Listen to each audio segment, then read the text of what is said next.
Olá, eu vim aqui apresentar esse trabalho, Educar por Competências, o que há de novo, que é esse livro, que foi escrito pelo José Rimeno Sacristão e outros colaboradores, outros autores. Eu me chamo Ana Beatriz Carvalho Perrot, faço a disciplina de tópicos em educação matemática do professor Humberto José Bortolossi, da Universidade Federal Fluminense. E aí, a começar um pouquinho falando sobre o autor, que é esse José Rimeno Sacristão, ele é da Espanha e ele escreveu já diversos livros e também já recebeu o título de doutor honoris causa em diversas universidades. E aí, propriamente, o que eu li do livro foi a introdução e o capítulo 1, que ambos são autoria do José Rimeno Sacristão. E aí, a começar na introdução, ele começa a falar dessa questão de linguagem, de novas linguagens. E ele vai dizer assim, as novas linguagens talvez sejam necessárias para abordar novas realidades, para descobrir algo verdadeiramente novo nelas. No entanto, frequentemente, são a expressão da capacidade que os poderes e as burocracias têm para padronizar as maneiras de ver e de pensar a realidade em função de determinados interesses. São, em outros casos, criações de especialistas em busca de fórmulas para expressar suas concepções e propostas com mais precisão, mas também com a finalidade de manter os seus privilégios. E ele aponta também uma possível dualidade entre a nossa capacidade de mudar de linguagem, porque primeiro pode acontecer que seja uma manifestação de uma flexibilidade, de uma capacidade de adaptação diante de novas realidades, etc. Mas pode ser também um sinal de fraqueza, de dependência, de submissão. E ele também quis deixar claro que ele não é um defensor de tradições arraigadas e que ele não está aberto nesse sentido. Mas que ele também não é uma figura que está assim como que ao vento e a partir de novas novidades ele já quer abraçar, por assim dizer, E aí ele ainda vai colocar, o fato de que a linguagem que a gente escolhe nunca é neutra. Porque justamente a partir dela a gente toma posições de um jeito e não de outro, aborda um problema de um jeito e não de outro, E aí, nesse sentido, ele também foi falar de que o que algumas pessoas pensam do que resultaria das competências se fossem aplicadas na educação. E aí, os indivíduos podem ser eficientes na grande engrenagem do sistema produtivo, a educação pode funcionar como um adestramento, ou ainda pode ser uma oportunidade de reestruturar os sistemas educacionais por dentro. E aí ele também vai falar um pouco sobre o fato de que existe um certo paradoxo nessas questões das competências, porque, de um lado, as competências pretendem ser um elemento de integração e ampliação dos limitados e inoperantes currículos dos sistemas atuais, ao mesmo tempo que a cultura escolar não é depurada para integrá-las nas competências complexas. E aí ele fala que a capacidade renovadora que as competências têm vai se chocar com a falta de suficientes exemplos de experiências concretas. O conceito de competência é tão confuso, ele acumula significados de tradições diversas e a gente não tem tanta experiência assim para poder analisar de como seria então na prática. Então, nos caberia então analisá-lo dedutivamente e discuti-lo, dando então a oportunidade de que, a partir dos avanços produzidos, boas práticas possam surgir e se desenvolver. E ele também, no livro, ele propriamente diz que os autores eles comentam de competência em geral, embora o enfoque seja um pouco mais na educação não universitária. Mas, um exemplo das competências com relação à educação universitária seria esse projeto Tuning. E aí existem algumas justificativas para escolher as competências nesse sentido. Que inclusive esse projeto foi usado para a Comissão Europeia. E então as justificativas seriam as seguintes: fomenta a transparência nos perfis profissionais e acadêmicos das titulações e programas de estudos, tem uma educação primordialmente centrada no estudante, tem uma demanda também crescente de uma sociedade de aprendizagem permanente, tem uma busca de maiores níveis de empregabilidade e cidadania, impulsiona a dimensão europeia de educação superior e tem o uso de linguagem mais adequada para o intercâmbio e o diálogo com os interessados. E ele vai falar que Essas são, então, promessas, etc., para uma mudança, mas que não questionam as estruturas, as instituições ou a cultura que predomina atualmente no ensino. E aí, né, portanto, não há qualquer referência à missão cultural da educação e, concretamente, né, no ensino superior. E aí, né, ele também vai falar que esse projeto Tunen, ele foi um pouco que abraçado, né, por autoridades acadêmicas, por professores, e que foi usado, então, para a reforma universitária que teve. E vai finalizar já dizendo que atualmente se pode observar o surgimento de novos mandarins que monopolizam o novo jargão. Aparecem repetidamente especialistas, inúmeros avaliadores de universidades, especialistas em avaliações curriculares de professores. Educar por competências, o que há de novo. E então, a começar propriamente com o capítulo 1, cujo título é 10 teses sobre a aparente utilidade das competências em educação, ele faz uma introdução e depois ele faz meio que subcapítulos com cada uma dessas teses que a gente vai abordar aqui. E aí, então, propriamente nessa introdução, ele vai falar um pouco sobre a questão do conceito de competências para denominar os objetivos dos programas educacionais. E isso tem alguns traços definidores. Dentre eles, reagir às aprendizagens academicistas frequentes das práticas educacionais tradicionais, é representado pelas experiências de formação profissional, tem um planejamento para os quais a funcionalidade é meta de toda a educação. E ele vai dizer que, inclusive, que essa questão das competências, etc., são formulações que pretendem ser uma espécie de narrativa de emergência para salvar a insuficiente e inadequada resposta dos sistemas escolares às necessidades do desenvolvimento econômico, para controlar a eficiência dos cada vez mais custosos sistemas objeto de um fracasso escolar pertinente.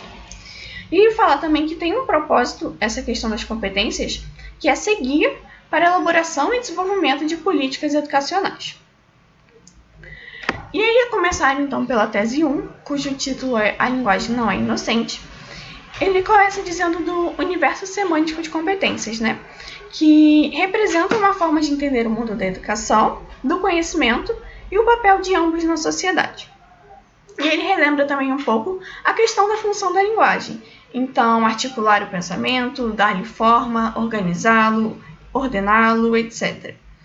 E vai falar um pouco, né, como eu disse anteriormente, que a linguagem não era neutra, da escolha, etc. Ele vai dizer que agora a escolha da linguagem não é arbitrária, pois tem a ver com as características da sociedade em que é usada. E aí, o conceito de competência, ele é cheio de significados em diferentes âmbitos de discurso, práticas e ações que emprestam, então, ao termo significados singulares. E vai diferir conforme o contexto, etc. E que, então, a gente não pode ignorar as tradições do seu uso, do uso do termo de competência. E aí uma citação que, segundo Barnet, as noções de habilidade, vocação, capacidade de transmissão, competências, resultados, aprendizagem pela experiência, capacidade de iniciativa, tomadas em conjunto, são sinais que definições tradicionais de conhecimento já não são consideradas adequadas para os problemas da sociedade contemporânea. O novo vocabulário não é um mero enfeite, mas representa uma mudança epistemológica. E assim, né? Novamente, ele diz que a linguagem não é neutra para significar e comunicar. Então, quando surge uma nova linguagem, é preciso avaliar a sua validade em função de alguns critérios. Dentre eles, a sua capacidade expressiva para comunicar o que quer transmitir, o que realmente transmite, a projeção, né, que tem na prática, se é necessário incorporá-la à nossa bagagem cultural sobre educação, só porque é realmente algo realmente novo. E aí, né, ele também diz antes, rapidinho, que, então, escolher o discurso é escolher a lente para olhar e em que terreno vamos nos mover. E aí, sim, utilizar as competências no discurso educacional é optar por um discurso, né, por uma forma de entender os problemas, de ordená-los, condicionar o que vamos fazer, e é optar por uma tradição, mesmo se tratando de algo completamente novo. E aí, já na tese 2, cujo título é Tudo que sabemos tem uma origem, ele começa já dizendo que é preciso rastrear a origem das competências para compreender a sua essência. E ainda é comum que prestigiosas instituições ou fóruns internacionais divulguem diagnósticos e relatórios sobre o estado dos sistemas educacionais e indiquem os desafios a serem enfrentados. Mas uma coisa que ele comenta é o fato de que ele não consegue pegar tantas particularidades dos locais por ser um relatório mais geral, assim, nesse sentido, né? Então, ele tem um certo limite para enfocar, de fato, o real. E aí vamos agora mencionar alguns exemplos desse tipo de literatura, desse tipo de relatório, para mostrar como variou o enfoque da educação, a visão dos seus fins, a orientação de suas políticas e as ênfases que indicam prioridades e valores nesse tipo de literatura. Então, a começar por 1973, pela Unesco, teve esse relatório Faure, Aprender a Ser, que nele constavam os progressos e as dificuldades em que se encontrava a educação e se advertia sobre a necessidade de enfrentar os desafios de uma nova situação social, as consequências do desenvolvimento científico e tecnológico e a conveniência de configurar as cidades como entes educadores e solidários, o que inclusive aqui no Brasil ficou conhecido como cidade educativa, esse termo, né? Aí já em 1980, pelo Clube de Roma, teve esse documento Aprende, Horizonte Sem Limite, e que tratam de recomendar de mudanças substanciais na educação a partir de um enfoque mais concreto. Já em 96, novamente pela Unesco, tivemos esse documento, Educação, um Tesouro a Descobrir.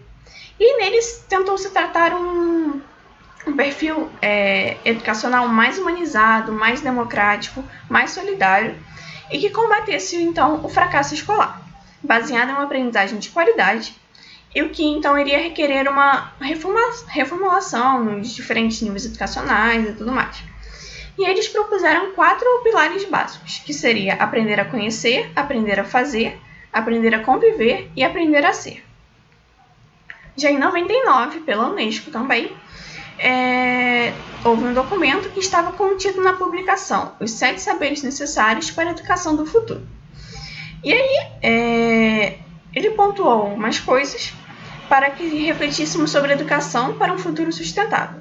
Então, dentre elas, transmitir um conhecimento capaz de criticar o próprio conhecimento, uma educação que garanta o conhecimento pertinente, ensinar a condição humana, ensinar a identidade terrestre, ensinar a compreensão, enfrentar as incertezas e a ética do gênero humano válida para todos. E aí o autor vai dizer que os relatórios desse tipo costumam ter uma finalidade educativa voltada para a opinião pública, aqueles mais diretamente interessados na educação e para os especialistas. Levam à reflexão sobre os problemas e insuficiências dos sistemas educacionais e sugerem orientações a serem seguidas. Propiciam uma visão globalizada dos diagnósticos sobre os sistemas e favorecem a homogeneidade das possíveis soluções, sem considerar que as realidades são muito diversas. E também um outro exemplo agora, só que da forma de ver os problemas a partir do nível macro. Então, em 2000, pela OCDE, foi feito também um outro documento chamado Education at a Glance, que seria como Educação em Resumo. E aí nele quis se falar um pouco sobre o estado do sistema educacional dos países membros, com uma série de indicadores, dentre eles a escolarização nos diferentes níveis do sistema educacional, dados acerca do financiamento, acesso, progresso, conclusão dos estudos, etc. Outros indicadores também. E essa mesma OCDE, ela foi destacando desse modelo de relatório o diagnóstico dos rendimentos básicos de leitura, de ciências, matemática, e que deu ao corpo a esse PISA, que é o Programa Internacional para Avaliação de Estudantes, que inclusive o Brasil faz parte. E aí, o Barnett, novamente, agora considera que, em princípio, não pode existir uma objeção ao uso desses termos, competências e resultados, no contexto do processo educacional. Porém, se caracterizamos os processos educacionais primordialmente nesses termos, podemos entrar em um terreno preocupante. E ele ainda vai dizer que, com tais indicadores, se comparam os sistemas educacionais e cada um deles consigo mesmo, analisando sequências temporais para cada país. Se buscam correlações entre esses resultados e determinadas variáveis relacionadas com os alunos, algumas características das escolas e dos aspectos metodológicos. Mas, inclusive, uma coisa que o autor também comenta é o fato de que normalmente se divulga um ranking, né, com esses relatórios do tipo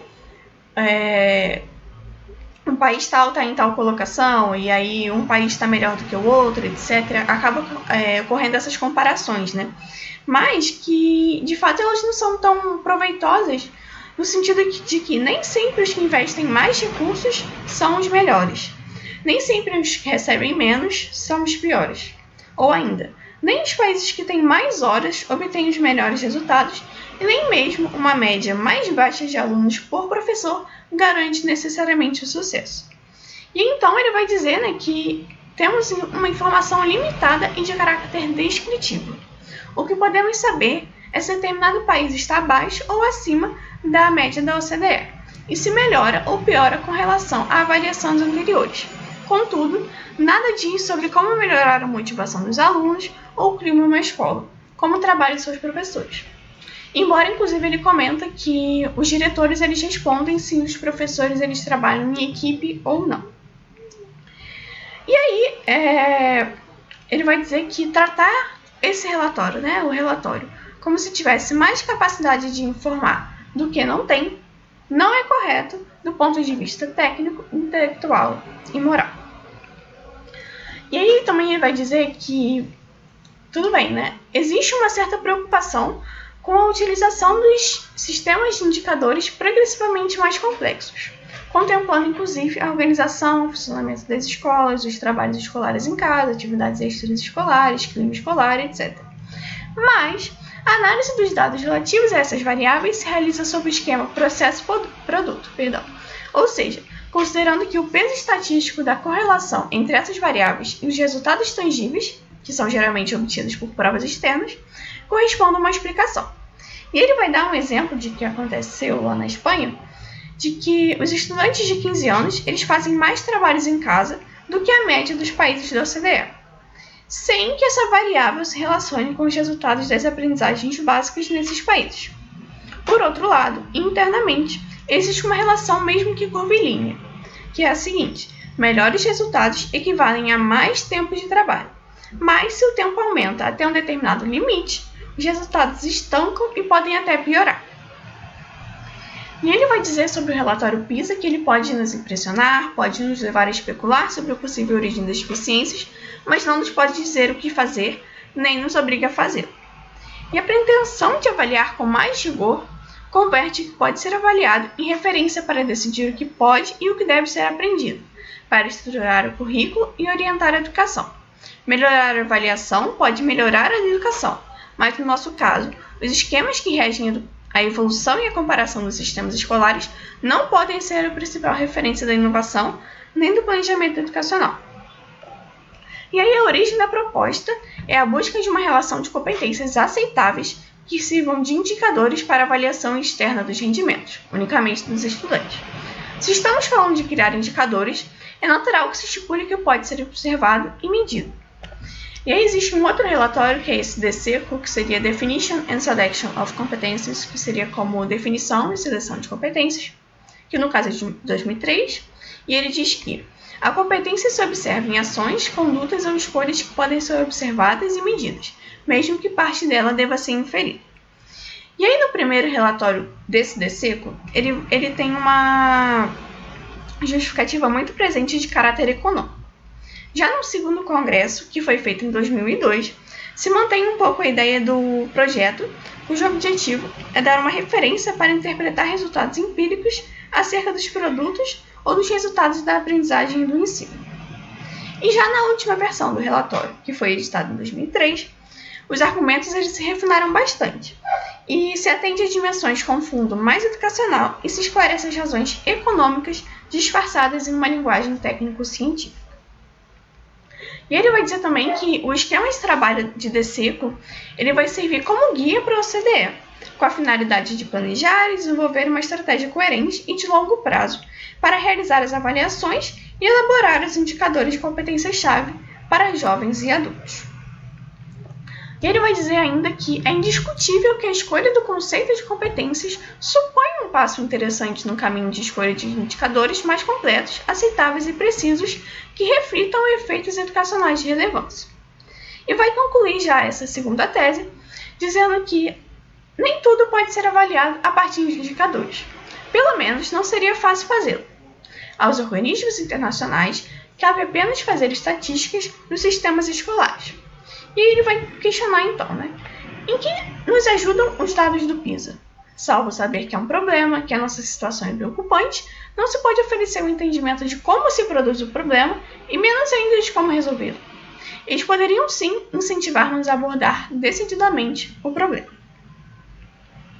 E aí então, a tese 3, cujo título é Da avaliação de resultados tangíveis de um processo, não podemos determinar o caminho para a sua produção e educação. Ele começa falando sobre a melhora dos diagnósticos dos relatórios.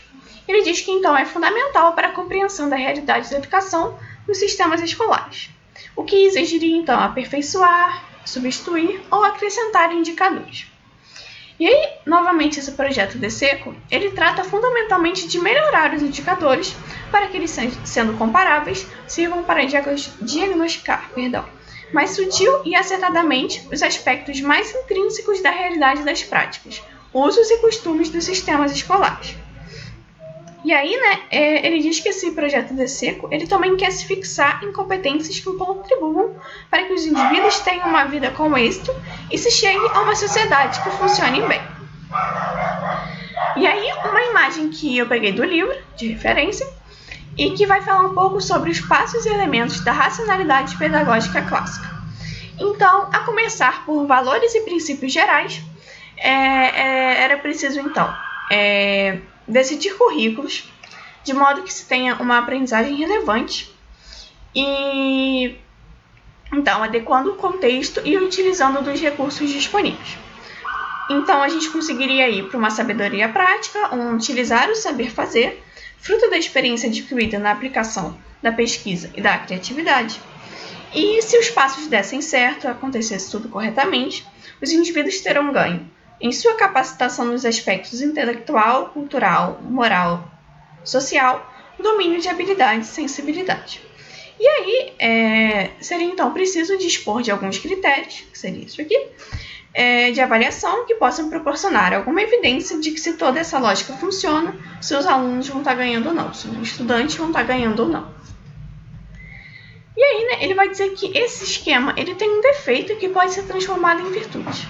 E o defeito, constitutivo inerente ao modelo, reside na imprecisão com que temos que nos mover nas diferentes áreas, fins, métodos e resultados, o que é inadmissível para quem entende que o que se interpreta e não pode ser medido não conta. Não sabemos quando atingimos o objetivo e se podemos avaliar com segurança a sua consecução. E aí ele vai também dizer que em educação, os êxitos eles não representam coisas completas, estados completos, definitivos. E como também o próprio Bauman vai dizer, a educação ela não é um produto que se consegue e se consolida como algo acabado, mas é um processo dinâmico. E para as competências também acontece isso, Elas não podem ser entendidas como algo que se tem ou se não tem, ou não se tem. Mas elas não representam estados ou metas alcançáveis, mas estados em processo de evolução. E aí ele vai já concluir essa terceira tese, dizendo que não podemos esquecer que se a origem condiciona, como declara a OCDE, o maior esforço dos países membros na determinação das competências básicas provém dos esforços empresariais e dos empregadores. E aí, do ponto de vista econômico, as competências individuais são importantes na medida que contribuem para melhorar a produtividade e a competitividade nos mercados, diminuem o desemprego ao criar uma força de trabalho adaptável e qualificada e geram um ambiente propício à inovação em um mundo dominado pela competitividade global. E aí, já na tese 4, cujo título é O Percurso Europeu rumo à implantação da linguagem sobre as competências, tem a sua história particular. A gente vai falar um pouco sobre isso, sobre o percurso europeu. E ele diz que tem um surgimento estreitamente relacionado com outras atividades e programas europeus de educação e informação. E ele vai falar sobre a importância, de ser, primeiro, um instrumento para pensar e desenvolver o processo de convergência dos países da União Europeia e também colocar a educação da União Europeia a serviço de competência, no sentido de competir. Então, seja com as economias mais potentes, que seriam os Estados Unidos e Japão, seja propriamente competir com o mercado global. E aí vamos falar um pouco sobre um histórico, a começar por março de 2002, pelo Conselho Europeu de Lisboa.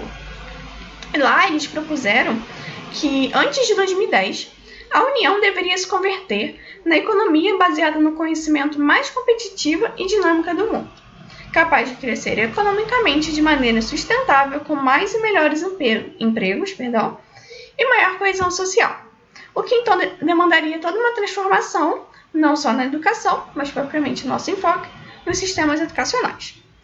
E aí, essa proposta também tinha algumas destrezas, dentre elas domínio de línguas estrangeiras, cultura tecnológica, capacidade empreendedora e sociabilidade. Já em 2001, o Conselho Europeu fez um documento que ficou conhecido como Educação e Formação 2010, que adotou uma série de objetivos para chegar nos resultados esperados. E aí há princípios nele como: a escola tem um papel fundamental a desempenhar, permitindo que todos sejam informados e compreendam o significado da integração europeia e que os cidadãos, ao final do ensino médio, tenham o conhecimento e as competências que necessitam para que sejam preparados como cidadãos na Europa.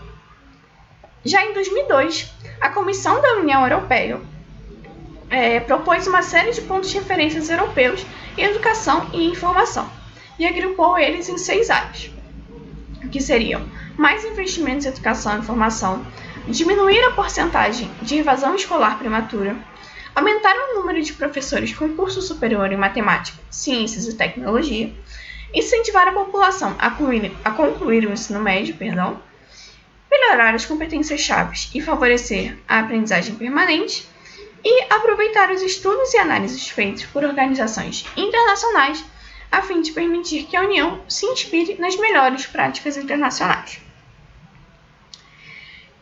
E aí, no slide seguinte, já na avaliação de progressos dos indicadores e pontos de referência do programa 2010, feitas em 2007, se propõe referi-los a 8 campos de intervenção, que seriam: melhorar a equidade em educação e formação, fomentar a eficácia da educação e formação, tornar a formação permanente, melhorar as competências-chave para os jovens, modernizar o ensino escolar, modernizar a educação e a formação profissionais, modernizar o ensino superior e favorecer a empregabilidade. Agora, já o Parlamento Europeu, em uma recomendação dada à Comissão em 2006, argumenta que são fundamentais as seguintes ações para trabalhar em uma sociedade da informação. São 4 elas. Primeira, determinar e definir as competências-chave necessárias para a plena realização pessoal, a cidadania ativa, a coesão social, a empregabilidade na sociedade do conhecimento.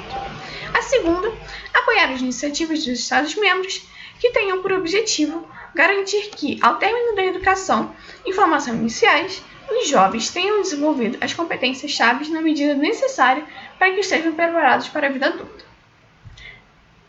Já o terceiro, proporcionar uma ferramenta de referência a nível europeu destinada aos responsáveis pela formulação de políticas, os provedores de educação, os empresários e os próprios alunos para impulsionar as iniciativas nacionais e europeias em projetos comuns. E, por fim, o quarto, facilitar uma base para as posteriores atuações em escala comunitária, tanto no âmbito do Programa de Trabalho Educação e Formação 2010, quanto no dos Programas Comunitários de Educação e Formação.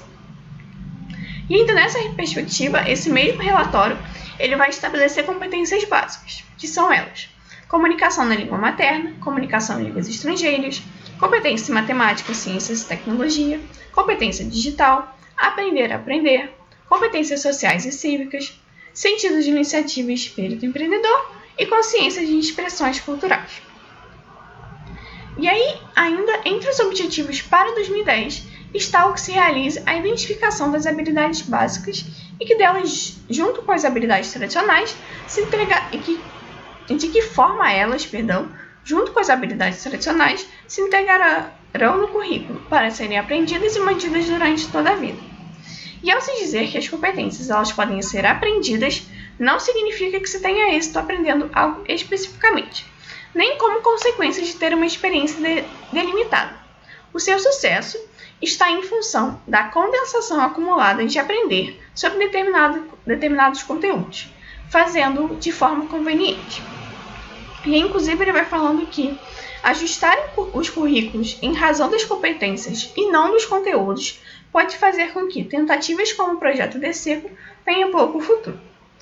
E aí, o currículo, né, ele diz que ele não pode ser estruturado em torno das competências, seguindo o modelo do projeto DSECO, porque ainda não sabemos como executá-lo, mas podem ser iniciados programas para tentar criá-los. Já para o caso da União Europeia, a proximidade do conceito de competências ao conteúdo do currículo as toma uma chamada de atenção para reorientar esse conteúdo. E então, já na quinta na quinta tese, cujo título é Competência não é mais um conceito preciso, o que dificulta para início de conversa a comunicação. Ele começa dizendo, fazendo meio que uma analogia, com uma frase de Santo Agostinho, que ele fez com relação ao tempo, e que o autor fez essa analogia com relação a competências. E a frase é a seguinte: se ninguém me pergunta nada, eu sei para mim mesmo e entendo. Mas, se quero explicar a alguém que me pergunte, não o sei explicar. E ele traz uma imagem também do livro, né? Cujo título é O Conceito de Competência e o seu significado compartilhado com outros conceitos em uso. Então, propriamente, ele é compartilhado com aptidão, poder para ou capacidade, habilidade, destreza, conhecimento prático, efetividade. E todos esses termos, né, eles se referem à perícia, à possibilidade, a estar capacitado para algo, a realizar, a concluir, a ser capaz de responder a solicitações que devem ser respondidas com certa precisão. E aí as competências elas se colocam como uma nova linguagem, tratando de sugerir e impor um significado que antes não possuía, tanto na linguagem quanto no sentido comum ou especializado. E aí um problema pode surgir quando se converte em uma linguagem dominante e até exclusiva, né? E ele até fala que essa linguagem também, né, ela não vai questionar, não vai ver se os alunos vão se tornar justos, inventivos, conscientes, sábios, colaboradores, amáveis, enfim, diversas virtudes que eles poderiam ter, mas essas linguagens elas não vão questionar isso. E ele vai dizer, né, que essas não são qualidades humanas que interessam aos mercados, tampouco às avaliações e comparações de sistemas educacionais. E aí ele tece até esse comentário, né? E aí, para o grupo DSECO, agora nesse livro, a competência é um conceito holístico que integra a existência de demandas externas, os atributos pessoais, bem como o contexto. E novamente para o grupo DSECO, só que agora 2 anos depois, né, considera como a habilidade de satisfazer com êxito as demandas de um contexto ou uma situação, mobilizando os recursos psicológicos necessários, de caráter cognitivo e metacognitivo. E ele vai dizer também que as competências básicas são aquelas que capacitam os indivíduos para participar de modo ativo em múltiplos contextos ou âmbitos sociais. E aí uma outra situação de Weiner, que afirma que estamos diante do paradoxo de uma inflação de significados que contrasta com essa falta de precisão em seu Em seu relatório para o projeto DSECO, mostra a existência de uma diversidade de enfoques teóricos que o conceito de competência recebeu, e o resume, então, em 7 tipos de enfoques, que são eles: a competência concebida como habilidade intelectual, a competência, então, como uma disposição específica para realizar algo, como algo que conjuga aspectos cognitivos e motivacionais, competência para ação, que combina construtos da perspectiva cognitiva e motivacional ligados a metas, demandas e tarefas. Competências-chave ou básicas, utilizadas em uma ampla gama de situações e que combinam diversos aspectos linguísticos, habilidades. Metacompetências com as quais adquirimos outras competências e se consegue um uso mais flexível e adaptável em relação às competências que já possuímos. Competências que, para além do uso individual, se relacionam com o desenvolvimento da sociedade, da economia ou de uma instituição. E aí, né, o autor vai dizer que, diante da dispersão de significados, vai nos restar a solução de sintetizar tudo em uma nova definição de competência, em vez de agregar seu significado à listagem. E, novamente, Weiner vai afirmar que, dada a finalidade de tal relatório, se recomenda que a competência seja considerada uma aprendizagem e que essa mesma competência tenha ou guarde uma série de requisitos para realizar ações com êxitos em tarefas relativas a campos significativos, tanto na dimensão do individual quanto na inter-relação entre as pessoas. E aí, embora comecem se apresentando, como instrumento da avaliação, as competências terminam por converter em um conceito em torno do qual se constrói um discurso global sobre a educação. E aí, novamente, uma outra imagem do livro, cujo título é Esquema de Relações Hipotéticas entre as Competências e a Sua Aplicação. Nós temos nessas bolinhas o que seriam as competências. Então, diversas competências que poderíamos ter. E aí, potenciais e flexíveis projeções que elas teriam, então, nesse plano, que seria a aplicação. Então, em diferentes contextos, poderia-se ter uma mesma competência ou mais de uma competência agindo. E é o que ele fala aqui, né? Que tem diferentes âmbitos de projeção prática. Representam disposições para atuar em situações diante de problemas ou demandas de contextos muito distintos. E ele vai dizer ainda que, já concluindo, que apesar das dúvidas acerca da origem e sobre as insuficiências evidentes no modelo, podemos admitir a sua recorrência nos debates sobre educação, como um programa de pesquisa e um instrumento mais para planejar intervenções nas políticas e nas práticas pedagógicas, ou se pretendendo estabelecer o retrato da geografia da qualidade educacional, comparando os resultados dos sistemas educacionais dos diferentes países. E aí ele até vai dizer que o problema vai se apresentar quando esse modelo de competências pretende ser a solução dos desafios que o sistema educacional tem pela frente. E aí, está se configurando um modelo pedagógico, ao menos em discurso, alimentado pelas discussões sobre indicadores, valorização de resultados, exigindo o ajuste a um mercado de trabalho imprevisível, solicitando reflexão sobre em que medida se diferencia o objetivo de um conteúdo ou de uma competência. Por outro lado, se desvalorizam os discursos acerca de temas como as culturas juvenis, sobre como oferecer uma cultura que possa interessar, qual o papel dos educadores, quem são os que fracassam. E aí, uma nova tese, a tese 6, se não há consenso sobre o que são as competências, é impossível que haja sobre quantas e quais são. E ele começa dizendo, que se é tão decisivo observar o mundo da educação por meio desse novo discurso das competências, deveríamos saber com clareza e com a maior exatidão possível a partir de quais referências partir. Em se tratando de competências básicas, pelo menos teríamos que conhecer o mapa das mesmas, saber quais e quantas são, qual é o seu campo de aplicação e extensão do mesmo, ou se são independentes uma das outras. E ainda, se essas competências elas são básicas, elas deveriam servir para todos e que cada um alcançasse em um nível mínimo aceitável para todos. E ele fala sobre a questão da importância de decidir e determinar quais são as competências básicas. E primeiro, pois é uma forma de mostrar o modelo que tem da educação, de quem as propõe e determina. E segundo, porque se são realmente básicas, devem ser para todos, já que se tornam as novas tábuas da lei em uma forma de expressar o conteúdo do direito à educação. E aí, ao escolher por determinadas competências e não por outras, optamos por diferentes orientações da educação. Se não existe acordo sobre quais são, será impossível estabelecer sobre quantas e quais são.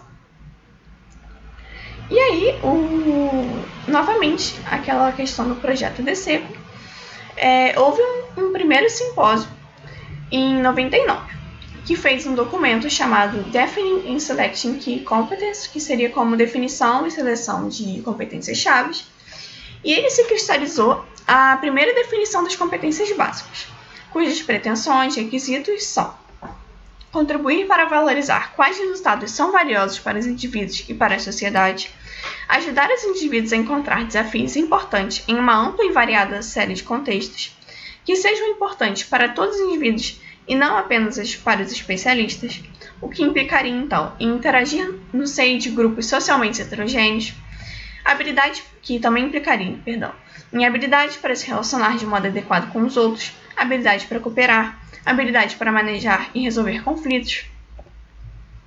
E agora, todos esses dois vão ser implicações daquele terceiro. Então, agir de modo autônomo, que implicaria em habilidade para agir dentro de um marco geral, e habilidade para idealizar e para levar a cabo planos e projetos pessoais, e ainda utilizar os recursos ou instrumentos de modo interativo, o que implicaria habilidade para usar linguagem, símbolos e textos de forma interativa, habilidade para usar o conhecimento e informação de forma interativa e, por fim, usar a tecnologia de maneira interativa. E aí, novamente, uma outra imagem do livro, cujo título é As Competências Básicas do Projeto DC. Teremos, então, dois grupos. Na esquerda, competências para obter êxito pessoal e competências para o êxito da sociedade. A primeira, então, obter um bom emprego e um bom salário, ter saúde e viver com segurança, participar na política, nas redes sociais.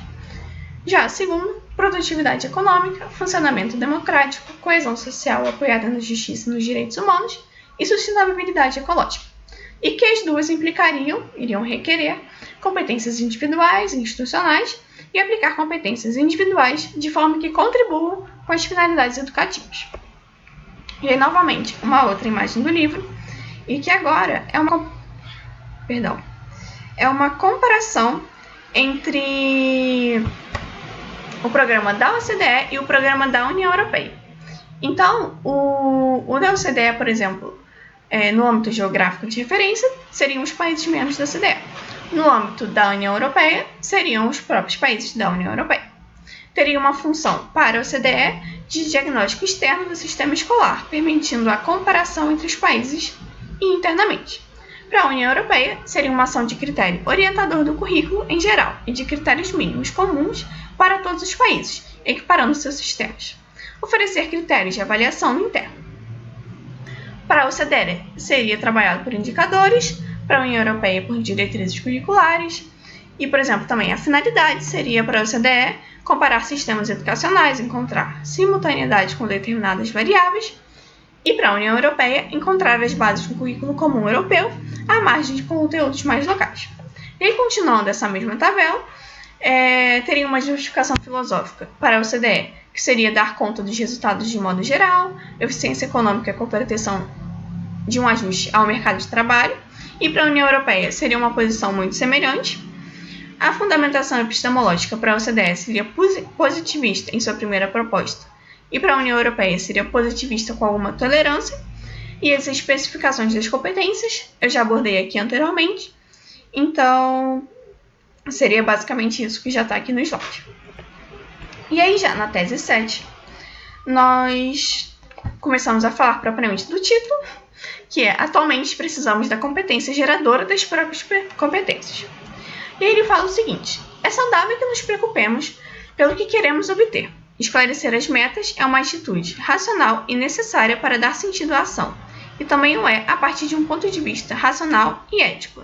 Ou seja, a gente ter os objetivos que nós queremos chegar, ter clareza para enfocar o caminho que a gente vai ter.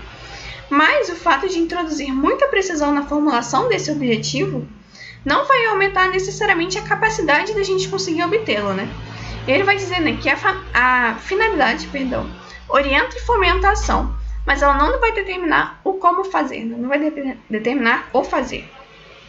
E as competências, elas são resultados pretendidos que imaginamos por meio de representações de estados dos sujeitos e que se consideram desejáveis alcançar. E as competências propriamente básicas, elas não são capacidades fixas, e nem definitivas, mas sim cambiante, algo que evolui, que não é fechado. E aí, se a gente tem incerteza para determinar quais e quantas são as competências, não vai ser fácil guiá-las para ter um desenvolvimento e ter uma aprendizagem, Então, a gente tem uma dificuldade de dominar o saber fazer para aqueles que estão sendo educados possam, então, adquirir. Que seria, então, a competência geradora de competências.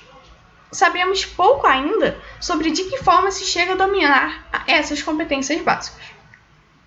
E aí uma outra imagem que veio do livro, que são competências epistêmicos das competências. Então, a começar aqui pela letra A, do lado direito, temos competência como algo subjetivo, mas como uma identidade real. Capacidade, poder, realização, habilidade, uma característica das pessoas. Implicaria aqui no B, que seria uma representação da competência como construto, componentes, nível de complexidade, processos nela supostos. E, inclusive, o autor vai dizer que essa relação entre A e B é como se fosse de objeto e imagem, como de realidade e da sua representação. E a gente pode aqui para a letra C, que é a explicação da gênese da competência, experiências vivenciadas, aprendizagens intelectuais, afetivas, motoras, sociais, qualidades pessoais. E poderíamos ainda ir para D, que é a competência geradora, planejamento da sua realização, ambiente propício, realização de processos adequados. E como a gente pode ver também por essas setas, não necessariamente precisaria fazer esse caminho, ABCD, Outros caminhos também são possíveis.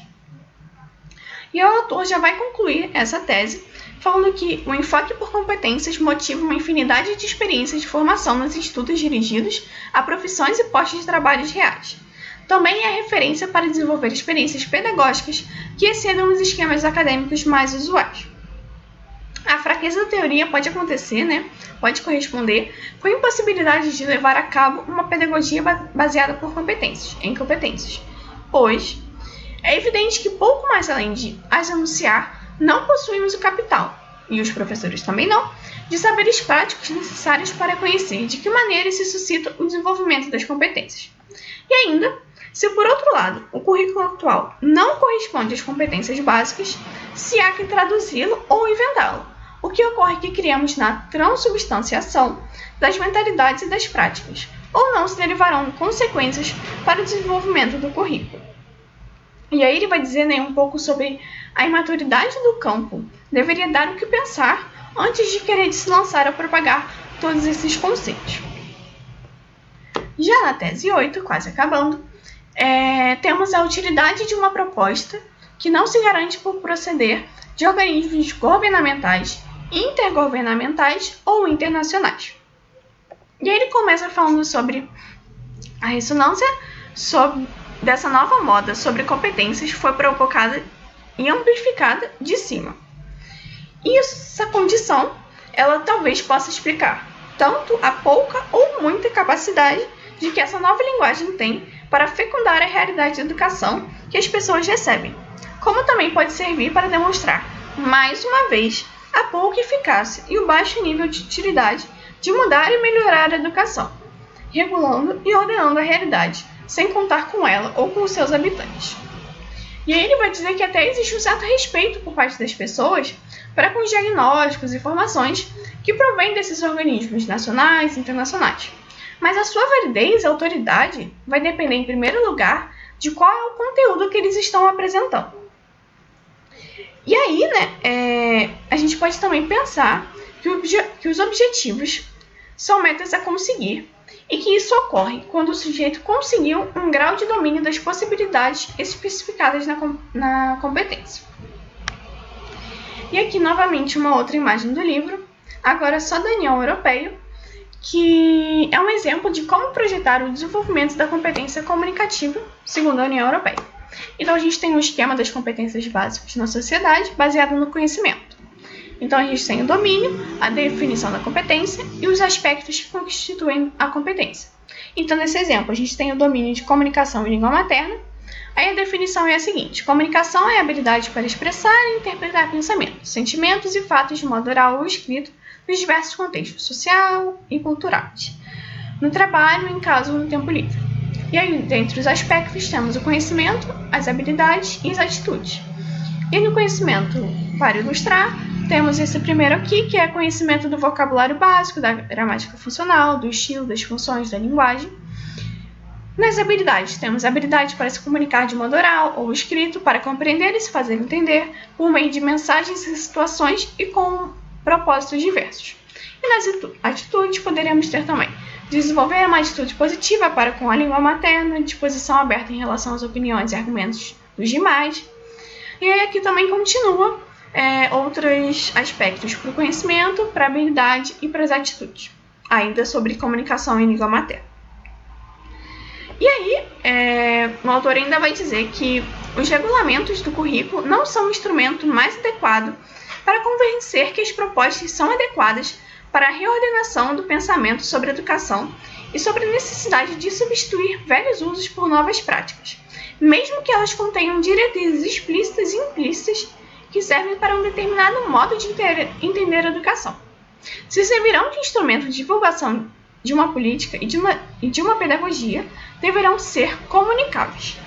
E aí ele questiona, né, já finalizando essa tese, propriamente no caso da Espanha, né, o que ficou do construtivismo como discurso de legitimação da LOGSE de 90, onde LOGSE é uma lei que teve nesse ano de 90 para a organização, né, do sistema educativo da Espanha. E ele ainda questiona, né, o que ficará do discurso sobre competências em um tempo que, muito seguramente, será curto. E aí ele fala do problema também na rapidez que surgem os seguidores que abraçam o fundamentalismo próprio de causas que carregam uma forte carga emocional ou que citam ou geram interesses vários. E aí vamos para a tese 9, cujo título é Às vezes criam-se problemas técnicos artificiais que ocultam os reais. E nessa tese ele questiona, né, coloca em questão alguns pontos. Então, dentre eles, por que empenhar esforços em uma tarefa que mostra essas dificuldades? Se existem dificuldades para que nos transmitam o que querem dizer quando definem a competência, ao não existir suficiente experiência de como desenvolver essa proposta, o que ganhamos? Essa é a forma de o ser humano se realizar, como se diz, e de obter uma sociedade integrada? O que devemos pôr sob suspeito nas práticas atuais com a introdução da nova linguagem? O que se corrige daquilo que fazemos mal com a introdução desse discurso? E ainda, né? O que de novo e útil essas ideias trazem aos valores e às práticas que possuímos, conhecemos e que inquietaram hoje e movem os seres humanos e a sociedade em direção ao progresso, à justiça, ao acesso universal à educação, à racionalidade, ao conhecimento crítico, à busca da aprendizagem relevante, significativa, integrada, aplicável, motivadora. E já vai concluir, né, que sabíamos da existência da tentação de querer se refugiar no princípio de Lampedusa, que seria algo como ter que mudar para que nada mude. Quando alguém não quer enfrentar os problemas reais ou quando se sente impotente diante da realidade adversa, quando se vê acovardado diante do que acontece. E ele ainda vai dizer que os males da educação, eles não estão na falta da definição das aprendizagens que queremos conseguir em termos de competências. E aí, já por fim, nessa tese 10, cujo título é As fontes do bom saber e do bom fazer não secaram, e não deveríamos renegá-las, escolhendo outras verdades em que acreditar. Ele começa dizendo que não é necessário inventar para buscar e encontrar boas causas, se queremos tornar o mundo e os indivíduos melhores por meios da educação. E aí, ele traz diversos pontos nessa tese 10, a começar por problemas que considera importantes e que podem iniciar o debate. Então, temos incrementar o nível educacional da população de todas as idades, utilizando todos os meios. Melhorar a cultura que se dissemina nos sistemas educacionais, o que implica revisar e ampliar o sentido do que são conteúdos relevantes, torná-los atrativos para os estudantes, aproveitar os meios disponíveis, revisar as práticas que dificultam esses objetivos, tornar as escolas algo mais que simples locais onde se passa a matéria, dispor de um corpo docente mais bem qualificado, fazer com que a cultura presente no currículo geral, em cada escola e em cada aula, assim como a atenção a cada aluno e aluna, sejam distribuídas com justiça, cuidar para que todo estudante aproveite ao máximo as suas possibilidades, tornar mais flexível as instituições escolares, o tempo de escolarização, os horários, atividades possíveis, os espaços, etc., dispor de uma liderança que, a partir de altas instâncias da política educacional, até cada uma das escolas e em cada sala de aula, promova e impulsione essas finalidades de qualidade e justiça. E tudo isso, né, em um projeto educativo mais global para desenvolver pessoas que sejam racionais, capazes de se comportarem livre e autonomamente, cidadãos responsáveis e solidários. E ainda, envolver a todos para, em colaboração, levar a cabo esse projeto. Então, administrações, pais e mães, alunos, professores, editores, movimentos sociais, enfim, todos que estão envolvidos nessa questão da educação, disponibilidade de meios, incrementando o gasto público com vista a dedicá-lo a objetivos precisos, como melhorar a igualdade e a qualidade. E ainda estabelecendo sistemas de informação para que as partes envolvidas tenham conhecimento de como se desenvolve esse projeto, bem como dispor de mecanismos de auditoria sobre o cumprimento das responsabilidades correspondentes a cada um.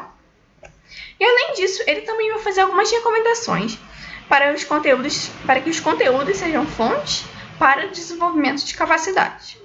Então, a começar por consideração ampla dos conteúdos essenciais e relevantes dos diferentes campos culturais do saber, da tecnologia, das artes, das formas de expressão e comunicação, considerar as matérias, na medida do possível, como territórios controversos, estabelecer as conexões interdisciplinares possíveis entre as áreas e disciplinas, desenvolver competências transversais que capacitem para o conhecimento e análise das diversas atividades humanas e modos de vida, uma conscientização sobre temas e problemas que afetam a todos em um mundo globalizado, então a contaminação, a desigualdade, a fome, etc., imigração. Adotar uma perspectiva pluricultural em todos os conteúdos, quando isso for possível, a fim de transmitir um sentido da cultura como um caldeirão cultural que funde múltiplas contribuições e conscientizar acerca da diversidade humana, base do respeito e tolerância para com as diferenças. Analisar e valorizar as contribuições mais importantes para o progresso humano, desde a vela ao telefone, a imprensa, a aspirina, a penicilina, a abóbora, a democracia. E ainda extrair do discurso sobre a cidadania na democracia os conteúdos e as diretrizes para qualquer disciplina, para qualquer professor e para qualquer ação. E por fim, ele vai passar a colocar alguns pontos de princípios para o desenvolvimento do currículo. Então, aproveitar as variadas fontes de informação, cultura e estudo que a sociedade do conhecimento oferece. Considerar a vida cotidiana e os recursos do meio ambiente para relacionar a experiência do sujeito com as aprendizagens escolares, sem cair em localismos limitadores. Que se tenha uma organização globalizada dos conteúdos e unidades complexas que exijam a coordenação dos professores e, inclusive, a docência em equipe.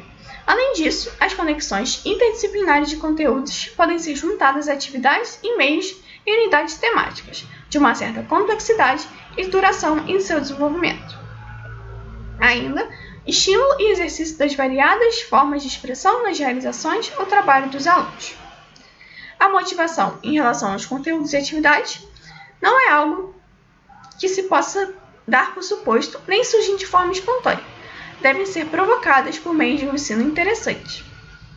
É preciso buscar e promover as motivações permanentes em relação à aprendizagem e as atitudes positivas em relação à cultura como forma de ensinar a aprender e a querer aprender. Explorar todos os tipos de aprendizagem possíveis em cada unidade, cultivar as virtudes ou hábitos intelectuais, exercícios de virtudes sociais como a tolerância, a cooperação, a ajuda, atenção com a necessidade de compensação imediata e como estratégia de vigilância contínua, então evitar lacunas, reforçar as competências básicas, o reconhecimento e o estímulo dos valores, das opiniões e manifestações da individualidade e da autonomia dos pequenos, em uma ordem presidida pelo respeito aos demais, necessidade de um ambiente de trabalho produtivo e motivador, continuidade curricular ao longo de períodos, ciclos e graus, bem como respeito à progressividade dos níveis de exigência, de acordo com as necessidades individuais, e, por fim, considerar que a escola não são os únicos locais que se tem contato com a cultura ou a informação aproveitável no desenvolvimento do currículo. E aí ele buscou então responder a essa pergunta, do título, do subtítulo, Educar por competências, o que há de novo? E ele vai dizer que é apenas uma nova linguagem, um jargão, uma técnica convertida em uma metodologia fácil de lançar raízes em terrenos baldios. E por fim, a partir da administração, se lança uma vez mais para o sistema educacional o desafio de pensar, de programar, de realizar e de avaliar a educação. De repente, sem discussão prévia, nem ensaio algum, parece anunciar-se uma outra boa nova, da qual desconhecíamos a existência. De repente, uma torrente de publicações anuncia a boa nova, oferecendo sugestões, propostas e raciocínios como se houvesse ocorrido uma transmigração da sabedoria para ilustrar os professores e remediar os males que afligem a educação, quase sempre não superando nessa mimese o nível de uma mudança de linguagem. Não surpreenderia que os professores, cansados de ver ocorrer as modas expostas pelos mesmos figurantes, fiquem como espectadores mudos diante desse frenesi. Esperemos que, em um país descentralizado, a diversidade das políticas educacionais permita a sobrevivência de formas diferentes de anunciar desejos, desafios e esperanças, para poder reconfortar aqueles que padeceram dos vazios do presente. E aí, essas foram algumas das diferenças que eu usei para fazer esse trabalho, e algumas das diferenças que o autor utilizou e que eu também utilizei nesses slides. Obrigada!